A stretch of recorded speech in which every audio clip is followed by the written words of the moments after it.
இன்னும் இப்ப உதிரி கட்சிகளா இருக்காங்க சில கட்சிகள் 2 விழுக்காடு 4 விழுக்காடு. நான் பேர் சொல்ல விருப்பப்படல, அந்த கட்சிகள் பேசும் அது சார்ந்த நண்பர்களுக்கு வலிக்கும், நான் பேர் சொல்ல விருப்பப்படல. ஆனா அவர்களுக்கு எல்லாமே ஒரு வன்மம் இருக்கு, ஒரு கோபம் இருக்கு. அது எப்படி சீமான் அவர்கள் ஒரு பெரிய தனித்த ஆற்றலா ஒரு கட்சியின் தனித்த, ஏன்னா அவங்களும் ஒட்டிக்கிட்டு இருக்காங்க யார் கூடவோ.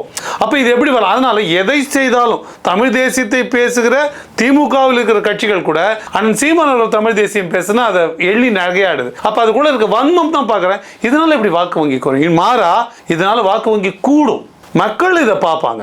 இந்த இப்போ இந்த சீமானவர்களுக்கு இவ்வளவுதான் பாருங்க இப்படி பேசுறாரு, ஒரு விஷயம் கூட அவருக்கு நினைவு இல்லை அப்படின்ற ஒரு நேரேட்டிவ் செட் பண்றாங்கல்ல சார். இல்ல அப்படி அதை தான் கேட்கிறேன். அப்படின்னா ஐயா ஸ்டாலின் அவர்களுக்கு என்ன நினைவு இருக்கு? இல்ல அந்த கம்பேரிசனே வராதுல்ல. அவரு ஏன் வராது போகும்? அவரும் மனிதர் தானே, அவரும் பொதுவெளியில், அவரும் அரசியல் இருக்கிறது தானே, பல ஒப்பீடுகள் இருக்குல்ல. இன்னொன்னு, இந்த மட்டும்தான் அண்ணன் சீமான் பேசினாரா? இன்னும் எத்தனை கோடிக்கணக்கான விஷயங்கள், லட்சக்கணக்கான விஷயங்கள், ஆயிரக்கணக்கான மணி நேரங்கள் பேசு. எனக்கு தெரிஞ்சு அவருக்கு ஒரு கின்னஸ் ரெக்கார்டே கொடுக்கலாம். அதிகப்படியான மேடைகள்ல பொதுவெளிகள்ல அதிகம் பேசுறது உலக அளவில் எனக்கு தெரிஞ்ச அண்ணன் சீமான் அவர்கள் தான் இருக்கான்.